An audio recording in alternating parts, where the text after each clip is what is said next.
Thank you all again for being with us this afternoon. And without further ado, I'd like to welcome Adriana Zavala, the Executive Director of the U.S. Latinx Art Forum, an Associate Professor in Art History and Race, Colonialism, and Diaspora Studies at Tufts University, and the current Andrew W. Mellon Professor at the Center for Advanced Study in the Visual Arts at the National Gallery of Art in Washington, D.C. And I'd also like to share that Adriana has very generously compiled a list of resources that we will be sharing out in the chat function for those of you who are interested. We'll follow with a brief Q&A, but first, thank you, Adriana, for being with us. Thank you so much, Susanna. It's a pleasure to be here. So let me go ahead and share my screen if I can.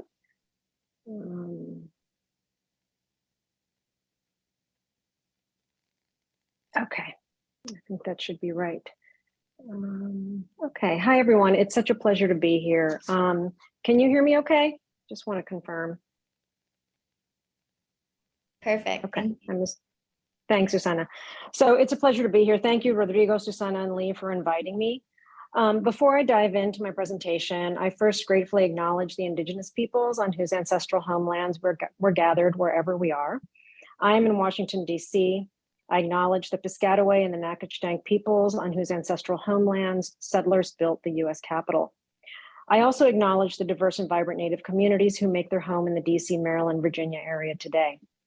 Second, I want to express my solidarity with the people across the Caribbean basin in the Dominican Republic, Haiti, Cuba, and Florida, and especially Puerto Rico, devastated by hurricanes Fiona and Ian, not least on the 5-year anniversary of Hurricane Maria. I want to recognize as well that Puerto Rico remains the oldest colony in the Americas, and the devastation wrought by the hurricanes compounds the ongoing effects of neocolonialism and disaster capitalism in the archipelago. We've convened today to think about the history of our art in spaces like El Museo, built by and for community, and also to consider the presence and lack thereof of Latinx art within US institutional art world contexts. The aim of this gathering being, as just explained by Susanna, to create a working context for the reinstallation of El Museo's important and wide-ranging permanent collection. For my presentation, I was asked to offer a, quote, short overview of the histories of collecting and exhibiting Latinx art in museums and other art institutions across the United States. A virtually impossible task because, as we will see, the history of Latinx art is deep, rich, and complex, notwithstanding our exclusion from mainstream institutions that were founded to center the history of art produced by white men. Carlos Tortolero, founder in 1982, of the National Museum of Mexican Art in Chicago's historically Mexican and Latino Pilsen neighborhood, expressed it this way in December 2000. He said, quote, okay, listen up, museum world, let's all say it. Mainstream museums are elitist and discriminatory institutions. It isn't difficult to say, and honestly, it isn't difficult to change. We aren't trying to solve the meaning of life. Museums are not boxes with things inside. They are created by people, run by people, attended by people, and showcase artwork of people. Since no one is perfect, museums are capable of acting in a shameful and elitist way. Let's admit we have problems, he wrote, and let's reallocate resources to move forward in an equitable way, close quote. For the title of my presentation, I've borrowed the premise of reimagining identity, and I invite us to reflect on those words and their possible meanings by playing with the italics, font, color, and punctuation that you see in my PowerPoint. What does identity reimagined mean? For many of us, these words may spur recognition of the ways that identity, particularly as a pan-ethnic construct, that is to say, a politics, more than as dissent or essence, has served as a strategy for constituting inquiry in practice, such that Latina, Latino, or Latinx art is brought into existence as a discrete category with its own histories, logics, politics, outside of the exclusionary mainstream. In other words, in an art world organized to our disadvantage by the logics of white male national privilege, identity has been one strategy whereby our communities, in the plural, have claimed space both within and beyond the mainstream. At the same time, identity reimagined seems also to suggest a pushback against identity as the very reason we are excluded. As mainstream political and cultural rhetoric reveals, Latinxes are imagined as forever foreign, as non-citizens, as violent, and our cultures are cast as antithetical to the supposed Anglo-Saxon core of the United States. Simultaneously, however, whether as US born, as naturalized, as undocumented, as racialized within the binary system of the US, as poor or working class, as urban or as rural, so-called Latino, Latina, Latinx identity and its variants has also been the reason for our exclusion from the privileges of membership within the Latin American art and culture sphere and its various national categories. At any rate, the premise, Identity Reimagined, serves as a provocation, pointing to identity as the basis for Latinx exclusion from the mainstream and as the basis for our periodic inclusion, and as the basis for having created separate spaces to serve our own communities. In 30 minutes, I can hardly do justice to the history of Latinx art or to the generations of artists, activists, curators, scholars, and collectors who created art, uplifted their communities, and have been motivated by what Karen Mary Davalos has insightfully called a, quote, poetics of love and rescue. In that spirit, I've created a document that I hope El Museo will share, and Susana indicated it'll be available in the chat, that acknowledges all of the scholars who have come before me and those with whom I work side by side to argue for and complicate this thing in this field we call Latinx art. Notwithstanding my use of the terms our and Latinx, I recognize that Latino, Latina, Latinx, Latine are not uncontentious terms. They risk encompassing and/or invisibilizing myriad group as well as individualized ethnic, racial, gender, and political identities. At the same time, I would argue that terms like Latinx, originating in a refusal of patriarchy and the gender binary, can facilitate coalition building.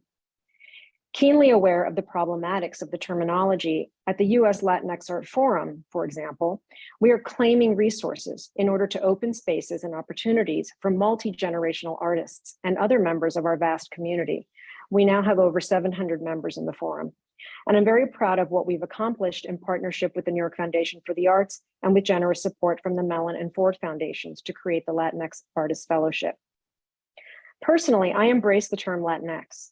While I recognize its limitations, for me, Latinx represents not an identity, but a possibility. The X insists that we recognize and resist binaries that do not serve our collective best interests, and that we build bridges between our communities and with BIPOC peoples and allies. These principles have been eloquently expressed by three artists whom I admire greatly. First, the Afro-Indigenous poet and artist, Alan Peláez López, who originates from Oaxaca, Mexico, and is now based in the Bay Area. They have written, quote, "The X in Latinx is a wound, not a trend," whereby they signal cross-cutting experiences of racial and gendered violence, the roots of which lie in the coloniality of power. Peláez López reflects in their essay on how violence has been visited, particularly on Indigenous, Black, and genderqueer members of our communities.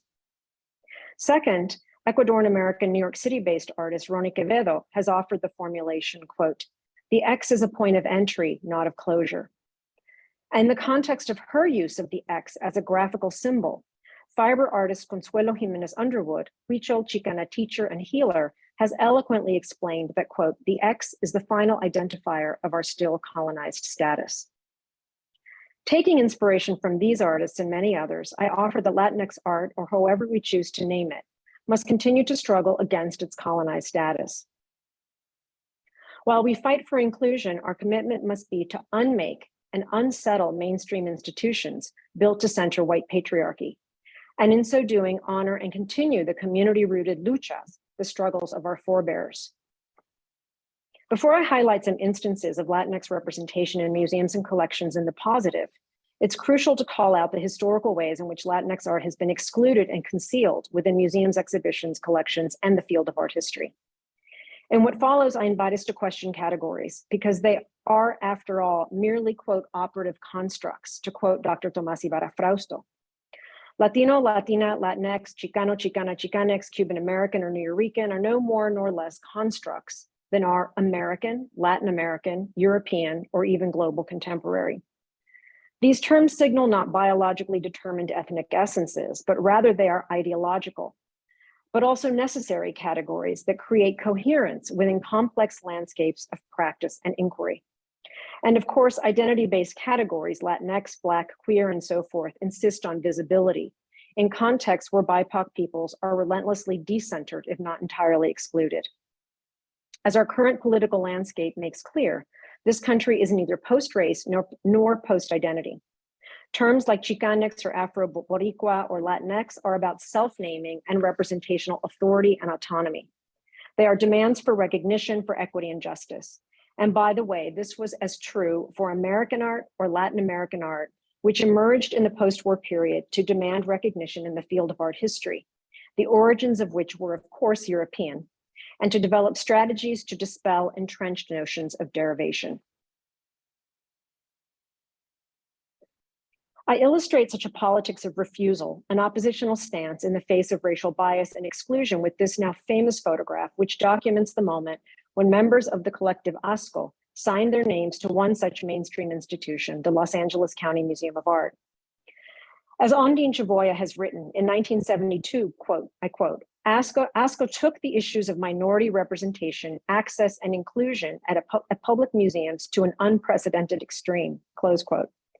As recounted by Harry Gamboa Jr., one evening in 1972, he, Gronk, and Willie Herron, all members of the collective ASCO, signed their names to the entrance of LACMA, and in so doing, they transformed the museum itself into the first conceptual work of Chicano art to be exhibited at LACMA.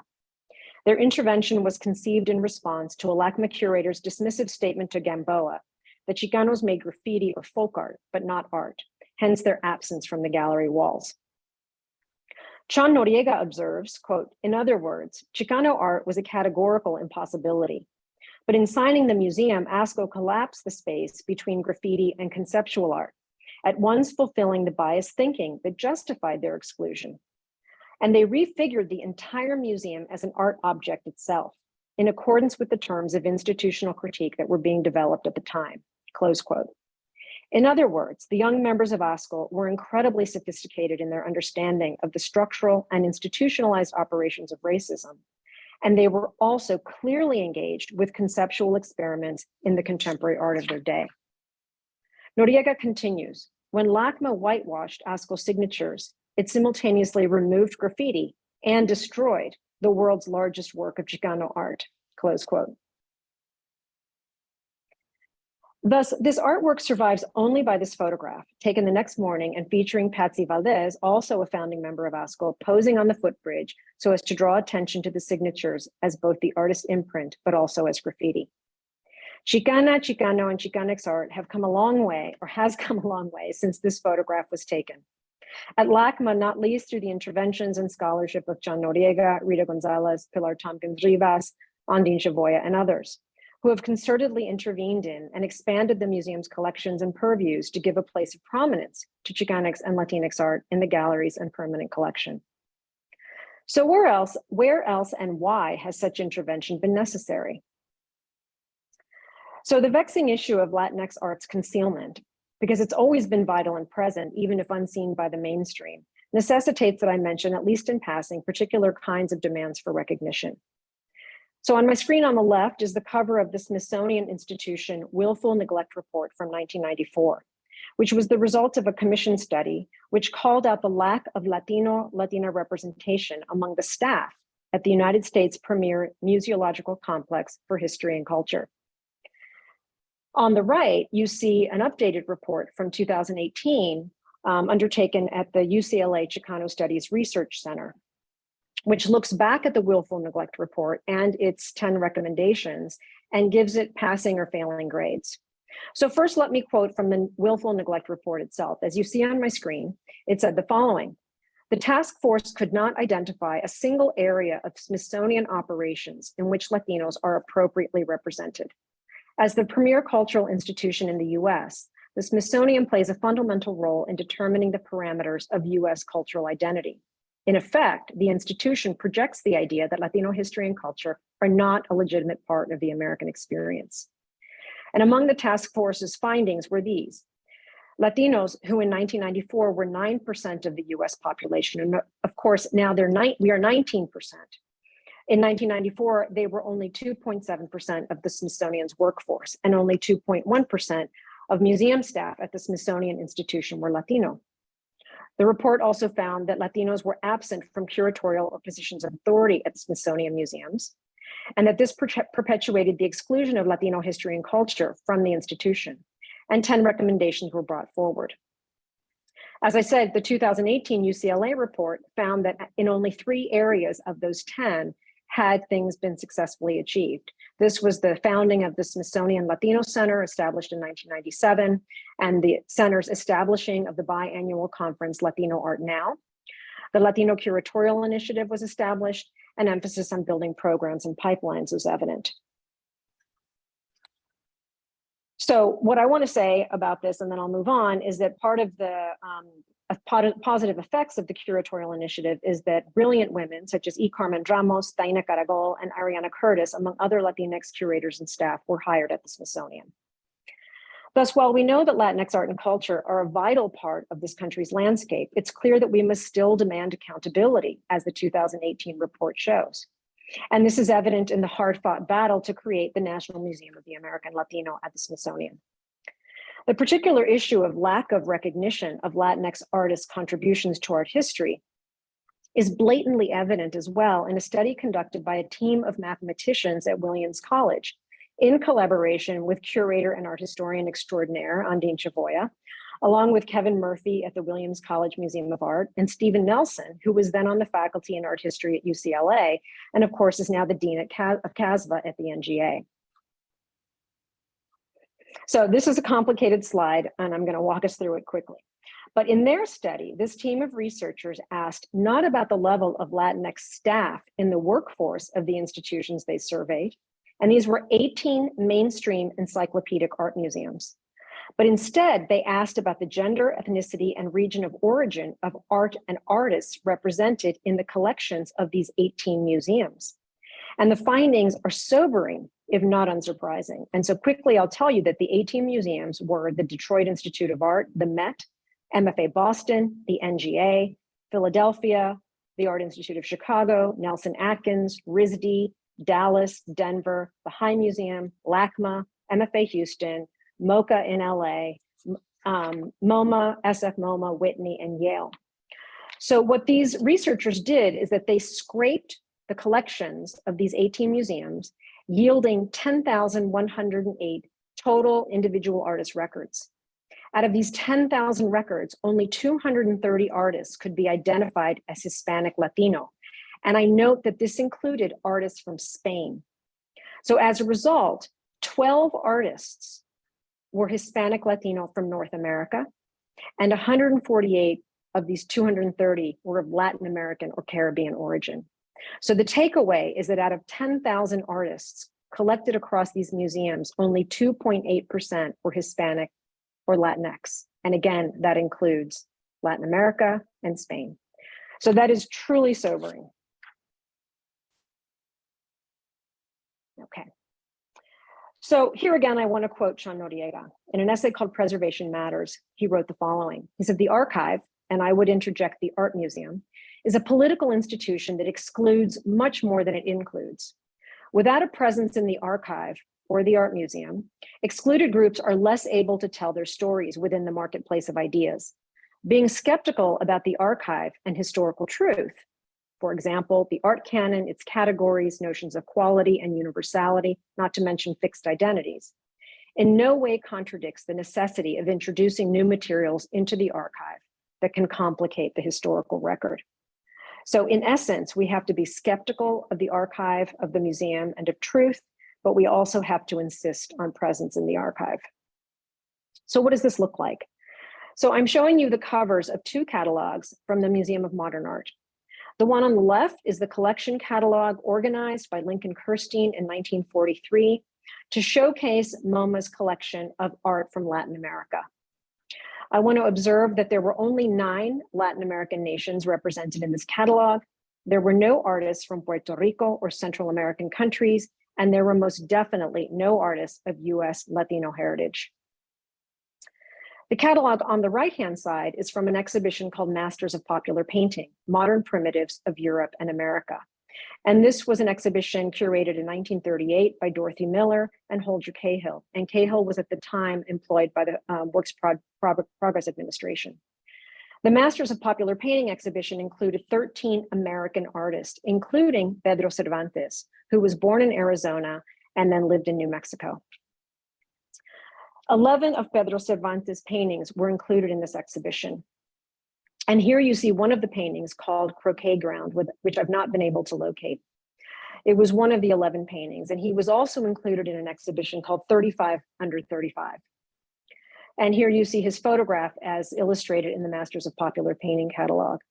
So he's really an extraordinary artist. I don't have much time to go into it. I would encourage you to read Tay Mariana Nunn's book, Sin Nombre, Hispana and Hispano Artists of the New Deal Era, where she talks about Pedro Cervantes in detail.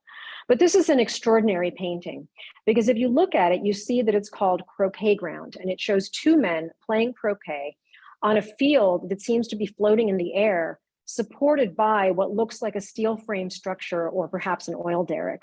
But this is a painting that demonstrates that Pedro Cervantes was really not a popular master. He was a very sophisticated artist, and this painting suggests a dialogue with surrealism.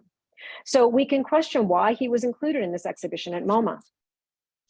So in the exhibition catalog, Alfred Barr, the director of MoMA, said the following: popular art has always existed, since the past century, it has been given increasing attention. But it's only since the apotheosis of Henri Rousseau that individual popular artists have been taken seriously. Quote, the purpose of this exhibition is to show without apology or condescension the paintings of some of these individuals, not as folk art, but as the work of painters of marked talent and consistently distinct personality. So Pedro Cervantes was a very sophisticated artist, as you can see also in this painting that looks very much like an American scene painting. But his use of color, the compositional structure, the geometry, the rake of light that's washing across the laundry line, it's a very interesting painting. And thankfully, this painting was transferred from the General Services Administration, which is the entity that held all of the works that were created by the Works Project Administration. It was transferred into the Smithsonian American Art Museum, where it is now housed.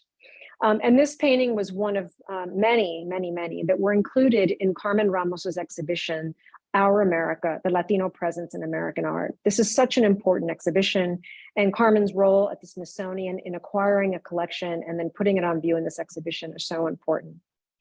But what I want to signal here is that while the exhibition was called Our America, the Latino Presence in American Art, a title that very much insists on our presence within the history of American art, Carmen's essay was actually titled, What is Latino About American Art? And so I'll invite you to think about that title, because what it does is it actually inverts the power dynamic. It doesn't just demand that we be included in the history of American art. It asserts that we have always been a part of American art. And instead it asks, what is Latino about American art? Okay.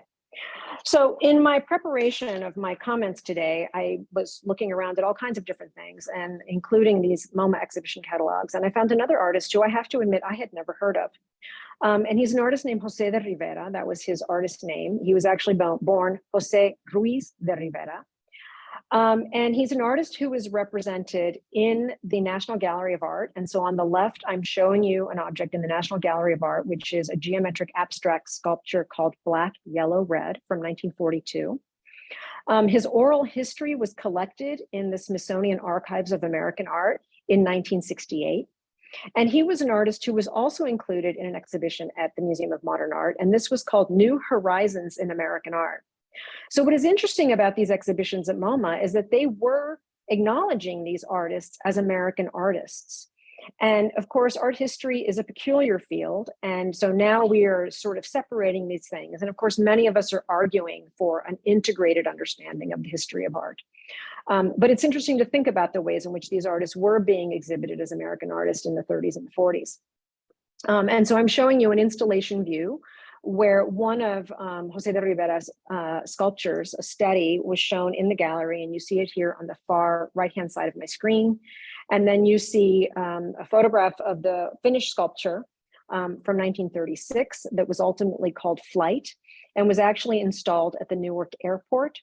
And indications are that it is currently part of the collection of the Newark Museum of Art. So I simply want to raise the question: American artist, Hispanic American artist, Latino artist. And these are some of the questions that we could ask about these artists who have mostly been concealed or invisibilized within the history of American art. Okay, so I know we've heard a bit about El Museo, but I want to establish some sort of ground in order to talk about a couple of other institutions. So first and foremost, I want to assert that museums are culturally specific institutions. All museums are, whether we acknowledge this or not. And El Museo was, of course, founded in 1969 by Rafael Montañez Ortiz, and we should think and meditate upon the name of the museum, El Museo del Barrio, the neighborhood museum. Of course, as Susana just explained, Montañez Ortiz was the first director of the museum from 1969 to 1971. And the history of the institution is so interesting. So I'll just add to the things that Susana shared that Montañez Ortiz was commissioned by the New York City Board of Education to create not a museum, but a curriculum on Puerto Rican history, culture, folklore, and art. And instead, Montañez Ortiz conceived of a museum for his community. El Museo del Barrio opened in a classroom at PS 125. It's had multiple homes, including its now present home. And the entire conception of the museum was grounded in anti and decolonial activism and in Montañez Ortiz's understanding of his own and his community's ethnic identity and art as integrated. And for him, and he asserted in several pieces of writing, that the museum was a source of dignity and a springboard for decolonization, mental and political. So I've pulled a couple of quotes that I think are really important. In an essay from 2003 called The Artist in the Community in the Voces en Visiones catalog, Montañez Ortiz wrote the following. He said, "The founding of El Museo was a mindful process. I had to engage the community and think about what would best serve the needs of a disenfranchised underclass community. What culture and art is the community being exposed to? What are they being deprived of? The community needs a powerful cultural institution that would reveal its past, affirm and guide its present, and inspire its future with integrity and intellectual authority. The community needs a museum that explored the natural history, anthropology, culture, and art of the Puerto Rican people, and that joined it to the world of Latina art, as well as the larger world of artists." And then this is my favorite quote. "It was no accident that I would see a museum as a solution. After all, it was the solution of the economically and politically empowered in affirmation of their cultural identity when they founded the Museum of Modern Art, the Solomon Guggenheim, the Metropolitan, and the Whitney Museum of American Art." And I give you the dates of the founding of these museums because they're not that old. They're not that much older than El Museo. So in short, Montañez Ortiz recognized the cultural and ideological power of the encyclopedic museum. But he wedded this concept to the civil rights era demand for equity and the transformation of the structures of American democracy. As an activist and artist, he conceptualized of a flexible museum model, one sensitive to public needs versus private interests. And of course, as Susana did, we have to recognize Dr. Marta Moreno Vega, the second director of El Museo del Barrio, who you see here again in a photograph by Hiram Maristani. It was during her tenure as director that two really important exhibitions were put on at the museum: the Art Heritage of Puerto Rico, pre-Columbian to present, La Herencia Artística de Puerto Rico, and Aspectos de la Esclavitud en Puerto Rico, Aspects of Slavery in Puerto Rico from 1974. In her essay in the Art Heritage of Puerto Rico catalog, Moreno Vega wrote the following: "In organizing this exhibition, we adhere to the concept that the more our children and communities learn about their past and present, the more effective the solutions for our future will be." So this leads me to share briefly some information about two other really important museums that I want to ensure that people are aware of. One is the Mexican Museum in San Francisco, founded in 1971 by Peter Rodriguez, shuttered in 2006, closed in 2018, and it's an open question whether this museum, such an important institution in the San Francisco area, will be reopening. This was an institution, like all museums, dedicated to exhibition, interpretation, collection, preservation, and education. And there I'm quoting Karen Mary Davalos again. So in a 2014 interview, Peter Rodriguez said the following: I used to go to museum exhibits at the Museum of Modern Art, and I noticed that there weren't any Hispanic surnames. So I said, well, the only way we're going to turn that around is to start our own museum, close quote. And a 1975 flyer or press release from the museum states the following: the Mexican Museum is a recently formed organization to promote the rich heritage and culture of Mexico and the Mexican Americans. Founder Rodriguez is a native Californian who has been collecting towards this aim for many years. So again, emphasis on collection, and Susana spoke about this. And the goal was to obtain a permanent center to display and preserve this culture and continue to enlarge the collection, to serve as an educational center for reaching out to the community and disseminating knowledge. And then another such institution is the National Museum of Mexican Art, founded in 1982 by Carlos Tortolero, who I quoted earlier, in Chicago's predominantly Mexican-American and Latino Pilsen community. And I'm showing you on the right-hand side an early catalog from the National Museum of Mexican Art, then called the Mexican Fine Arts Center Museum. And this was an exhibition called Latina Art Showcase from 1987 that was curated by Juana Guzman and included 68 works of art by 22 Latinas.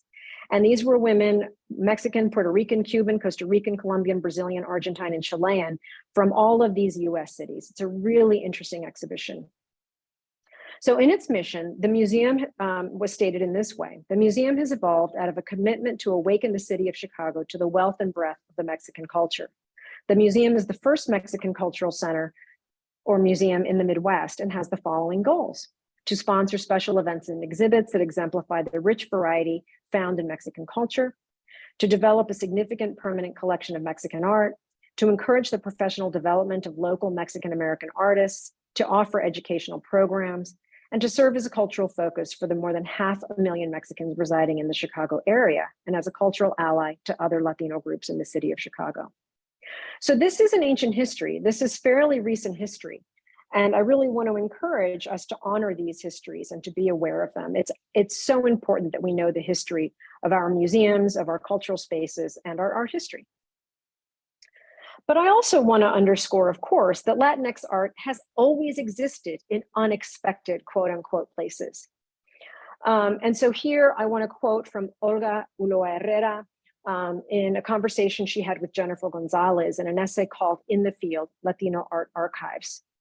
And there, Olga said the following. She said, Latino, Latinx artists aren't operating in a vacuum, but within the same structures as other American artists. And so to illustrate this, I'm showing you on the right-hand side, Rafael Montañez Ortiz's Destruction in Art, or participation at the Destruction in Art Symposium in London in 1966, well before he founded a museo. I'm showing you Judy Baca's performance called The Vanity Table, in which she transformed herself from a young Chicana of the 1970s into a Pachuca of the 1950s, and you see this in the center of the screen. And she did this performance, The Vanity Table, in front of a mural created by a group of graffiti artists called the Tiny Locas. And this was all undertaken in the Women's Building in Los Angeles, which was an organization, an art space created to showcase the work of predominantly white feminist artists in LA. But here we have Judy Baca performing in this space, very much avowedly as a Chicana. And then I'm showing you Patsy Valdez and Gronk's invitation to a, quote, fabulous Halloween party at Lace. And this was the Los Angeles Contemporary Exhibitions.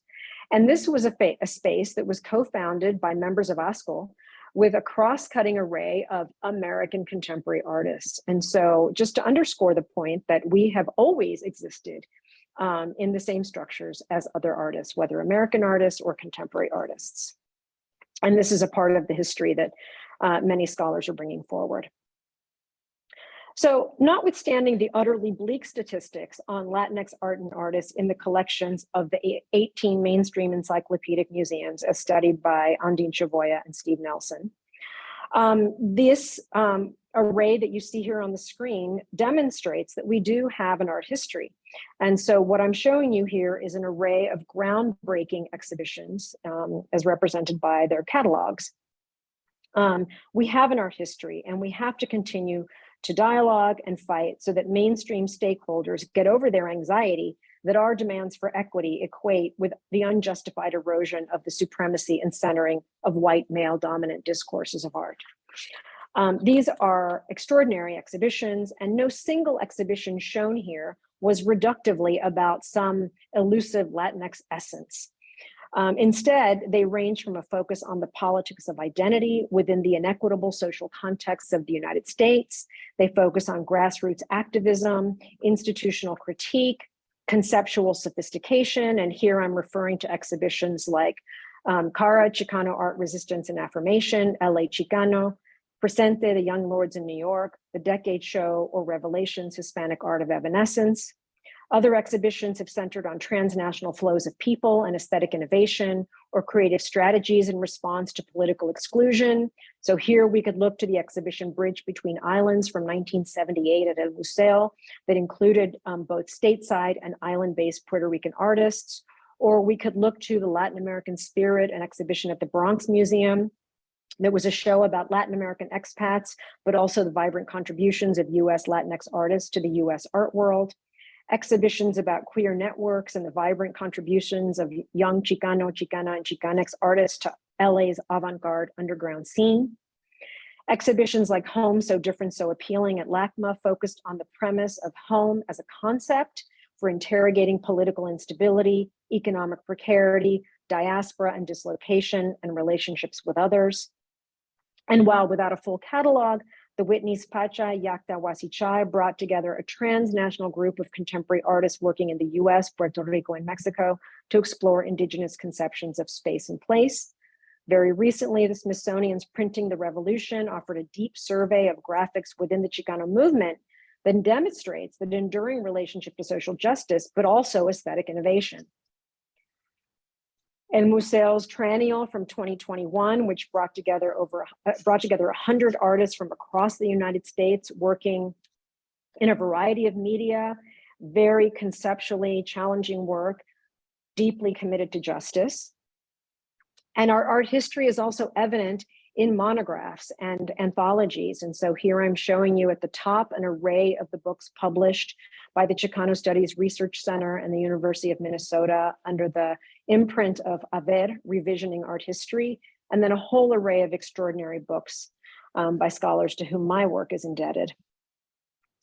I'm going to move quickly through my last slides. There are so many extraordinary research resources from Rhizomes, Mexican American Art since 1848, co-led by Karen Mary Davalos and Constance Cortez, which is a multi-component ecosystem that will resolve misunderstandings and invisibility of visual art by Mexican American artists, a dispossessed community. And it includes a post-custodial portal linking to digital information in libraries, archives, and museums. They also have an interactive map that I'm showing you at the top. We now have a flagship journal published by University of California Press. The International Center for the Arts of the Americas is an extraordinary resource. You see their publication here, and through their website, scholars can find untold numbers of primary sources. Scholars in the Midwest are doing work to make sure that we understand the history of Latinx artists in the Midwest. And so here's a link to latinoartmidwest.com.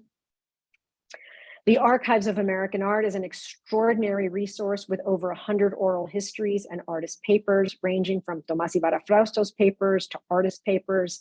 So here I'm showing you Work Alvarez and Gerald Lozano's scrapbook from 2008. And then there's a really interesting archival collections guide put together by Taina Caragol when she was the project coordinator, and you can download this archival collections guide from the MoMA's website, and I've provided that link. Significant museum collections of Latinx art: El Museo, National Museum of Mexican Art in Chicago, the Smithsonian, the Cheech Marin Collection, which of course just opened at the Riverside Museum of Art. And then you can search for artists at the MFA Houston, LACMA, Whitney, Davis Museum, Bettis Art Museum, and MoMA. But those museums still pose challenges because you have to find the artist within their artist databases. And that's an issue that we still have to deal with. Research centers, UCLA, Hunter College, the Centro de Estudios Puertorriqueños, CUNY Dominican Studies, Cuban Studies Institute, the IUPLR, Latinx Project at NYU, at Notre Dame. So many extraordinary resources that we can use in order to tell our own stories. And then last but not least, the founding and development of community-specific museums, exhibition spaces, and collections. And I'm just showing you a tiny fraction of the hundreds of art spaces. And so I encourage everyone listening to learn more about these institutions and to participate in what Karen Mary has called a poetics and love and rescue. So I will stop there. Thank you very much.